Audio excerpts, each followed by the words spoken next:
go. There we go. Make the combinations fast. Come on. Trust in your speed, son. He got that killer instinct. You know what it takes to get it done. 4 minutes. That's why it's easy training with him, because he trains so hard. In terms of my training in my camp, I love combat. I love testing myself. What's the word, Chris? Did some cardio earlier. No, Wednesday we got 12 rounds. 12 3-minute rounds. Inside Chris Eubank Jr.'s training camp, the energy is electric, sharp, intense, and deeply disciplined. As Eubank Jr. prepares for his long-awaited rematch with Conor Benn, he is guided closely by the legendary presence of his father, Chris Eubank Sr. This camp blends 2 generations of boxing philosophy, old-school grit, mental steel, and discipline from the father, paired with modern technique, advanced conditioning, and precision brought by the son. Eubank Sr.'s influence is unmistakable. His methodical approach, his psychological toughness, and his belief in self-mastery shape every session. Together, the Eubanks have transformed this camp into a masterclass on legacy, redemption, and the pursuit of perfection. This is my first full camp in Dubai. I've actually, I've wanted to train out here more consistently for a long time. It's the perfect environment.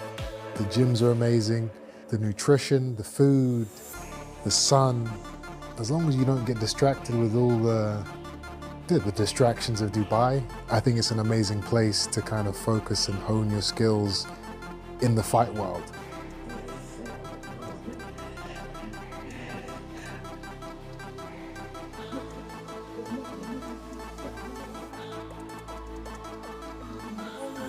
No, no. Beautiful. Beautiful. Work the rope. The rematch between Chris Eubank Jr. and Conor Benn is drawing closer, and anticipation is reaching a boiling point. Their first encounter at Tottenham Hotspur Stadium in April 2025 was a brutal 12-round battle that saw Eubank Jr. defeat Benn by unanimous decision. It was a fight defined by heart, endurance, and relentless exchanges. Now, as the second bout approaches, the pressure is heavier, the stakes are higher, and both camps feel the intensity growing day by day. Into this fight and find his range, but find his range he did. They just exchanged the rounds one by one. Eventually Conor Benn looked like he was slowing down, but he found a second wind and managed to take it back to Chris Eubank Jr., particularly just with really aggressive punches. Chris Eubank Jr. working the body, Conor Benn trying to find that knockout punch. It was chaotic, a barrage from both fighters in those final few rounds, and so hard to call. On the fan scorecards, it was level, 114 to 114, and no one could separate these two. But you heard it there, Chris Eubank Jr. wins, and not only does that on unanimous decision, but does it to inflict... CompuBox numbers from their first fight paint a clear picture. Eubank Jr., 367 landed out of 912. Conor Benn, 215 landed out of 593. Despite being the older fighter and dealing with severe weight cut complications, Eubank Jr. pulled off the win. However, the conditions surrounding that fight were extreme and controversial. He missed weight by 0.05 pounds, paid a significant fine, and was hospitalized afterward due to dehydration concerns. Now entering the rematch as the favorite, Eubank Jr. is determined to silence all doubt and make a definitive statement. Meanwhile, Chris Eubank Sr. remains a mixture of pride and caution. While reconciling with his son, he has made it clear that he still questions whether the rematch should proceed under the same dangerous weight demands. And they put a rehydration clause in. They fined him some £500,000 for coming in, I don't know, 2 ounces over the weight. It was reported to me by Lawrence Lustig, who is a very famous photographer. Junior wasn't even sweating at the end of the fight. Dehydration.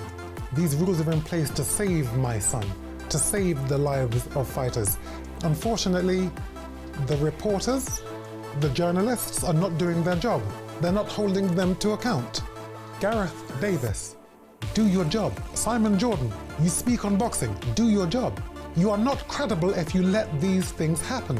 What you are is a jester. As I said after the fight, Conor Benn is an extraordinary fighter. Fighting at 156 or fighting a fighter at 160, he doesn't get back down to 147. And if he does, he's not the fighter he could have been. They are dangerous, they are reckless. If the Boxing Board of Control don't do what they're supposed to do, which is to block fights from happening which do not abide by the weights and the rules, you are baboons. I'm not a baboon, and I know this life. I've gone up to cruiserweight, fighting Carl Thompson. Watch that fight. Both of them, where you're watching one man who is almost twice the size of me. So it seems, I say this sparingly, seemingly killing me. And it looks like a fight because the smaller guy, me, has heart. And nothing is going to stop me. No threat. Nothing's going to stop me. I'm going to put a picture up of my eye. It looked like my eye was pregnant giving birth. That's these promoters pulling me into a fight that I need for the money.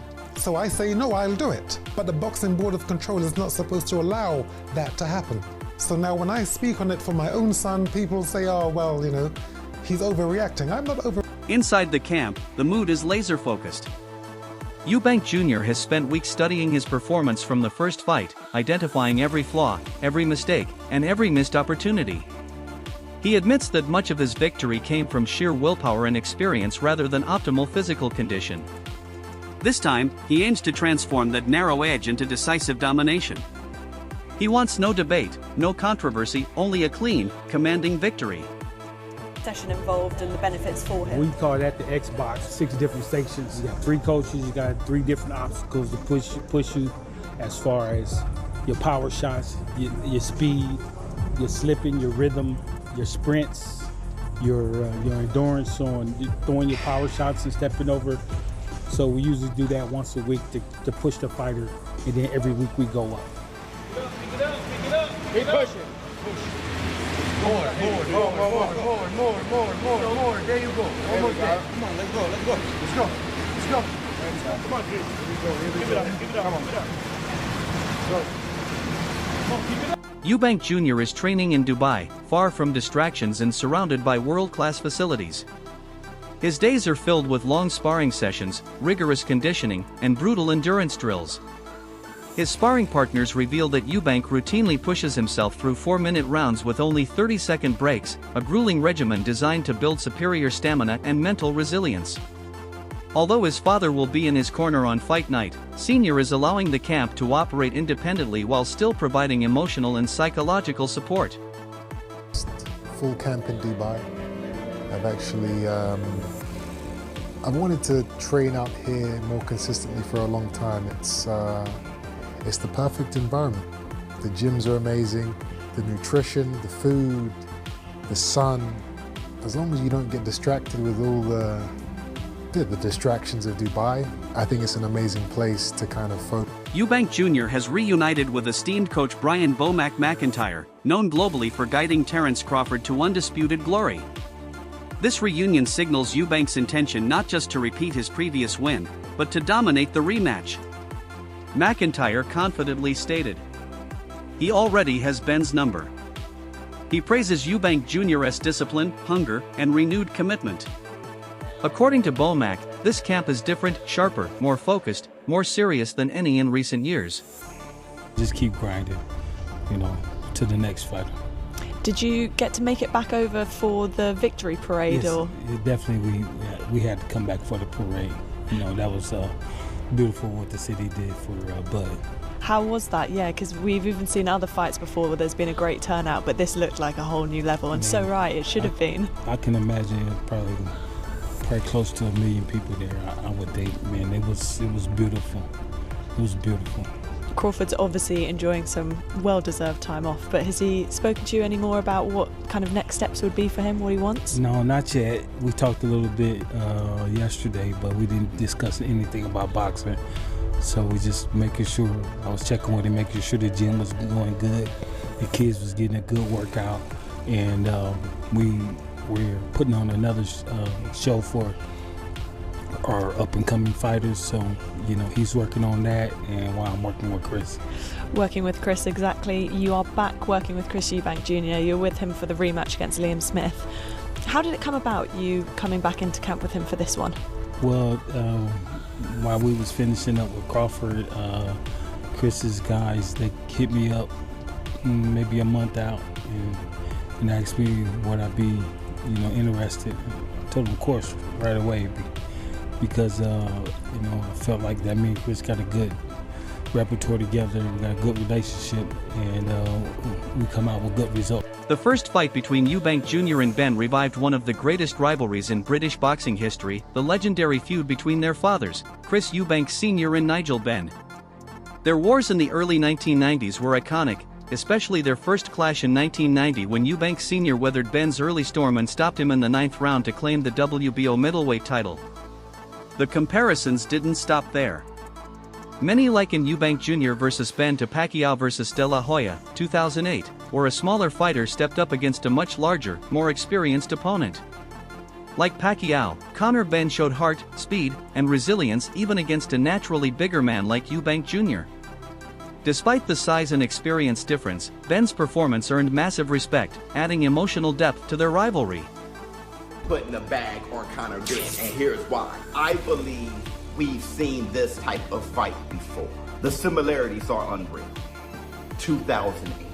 A 29-year-old Manny Pacquiao faced a 35-year-old Oscar De La Hoya. Oscar De La Hoya was the favorite in that fight against Manny Pacquiao because not only was Oscar De La Hoya an experienced and fantastic fighter, he was just naturally the bigger man, and they thought Manny Pacquiao was insane.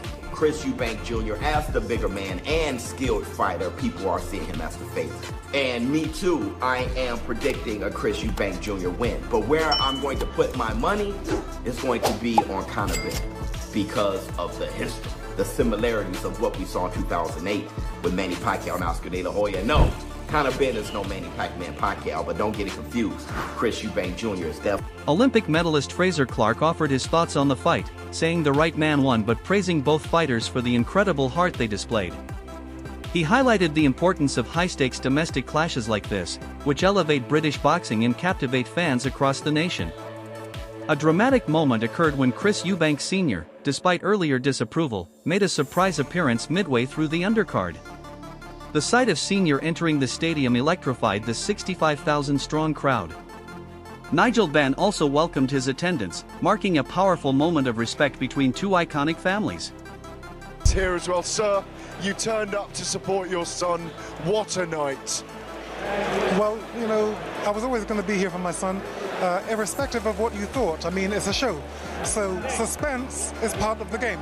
Now, the performance, championship rounds, standing toe-to-toe, the credit I'm going to give to Conor. I told you he was a superior fighter, but he shouldn't be fighting at 160 or 156. He's a 147 fighter. What couldn't he do around the world?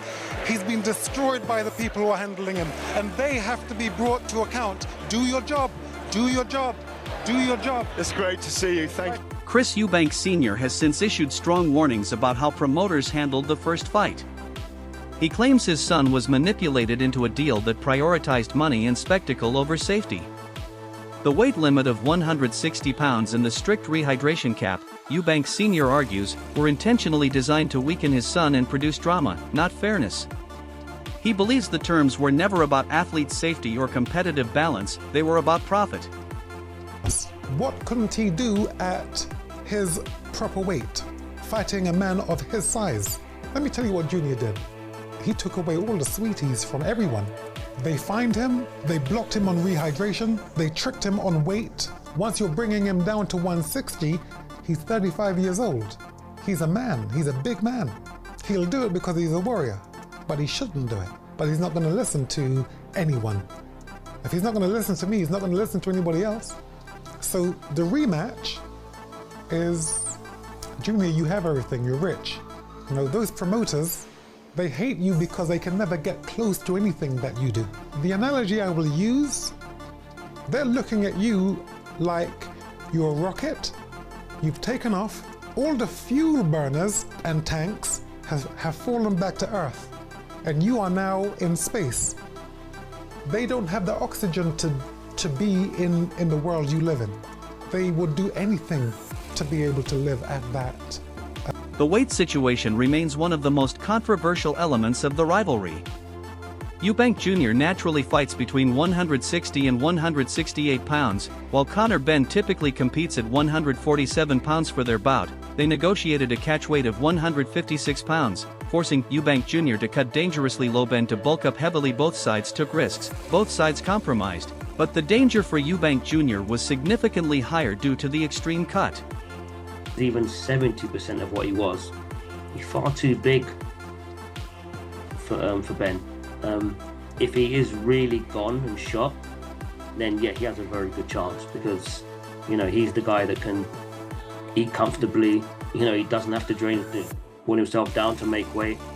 I look at it the same as I look at the obviously Devin Haney and Ryan Garcia fight. A lot of people just don't understand. One guy planned not to make weight, and one guy was actually working hard to make the weight. It's not a fair fight, and that's without even talking about the accusations about with the PEDs. Oh mate, that'd be legendary. That'd be legendary. I'd love that. We know that your dad has had two very, very famous fights in the 90s with Chris Sr. You're, 3 or 4 weight divisions away from Chris Eubank Jr. at the moment, but you are 19 and you will continue to grow and you will continue to put weight on. What chance of you fighting Chris Eubank Jr. at some point in the future? Oh mate, that'd be legendary. That'd be legendary. I'd love that. I'd love that. You could, but there's so many obstacles I've got to get first before we can even consider that. Yeah. So far, it's just a fantasy for the British public. But who knows? At the official weigh-in, Conor Benn hit 156.4 pounds with ease. Eubank Jr. initially weighed 160.2 pounds, then 160.05 pounds after a second attempt, still over by half an ounce. He was fined £375,000, which went directly to Benn. Eubank Sr. has since argued the fight should never have proceeded under such conditions, claiming the rules were manipulated and the weight demands bordered on unethical. His warnings reflect a father's deep concern and a fighter's understanding of the risks involved. Oh, wow.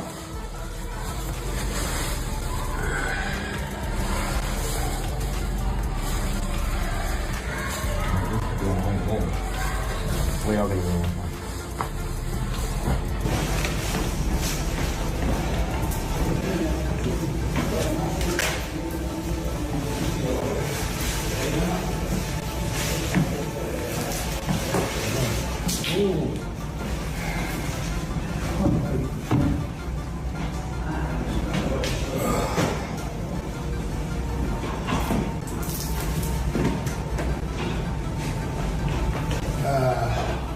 Okay, time to jump in the sauna.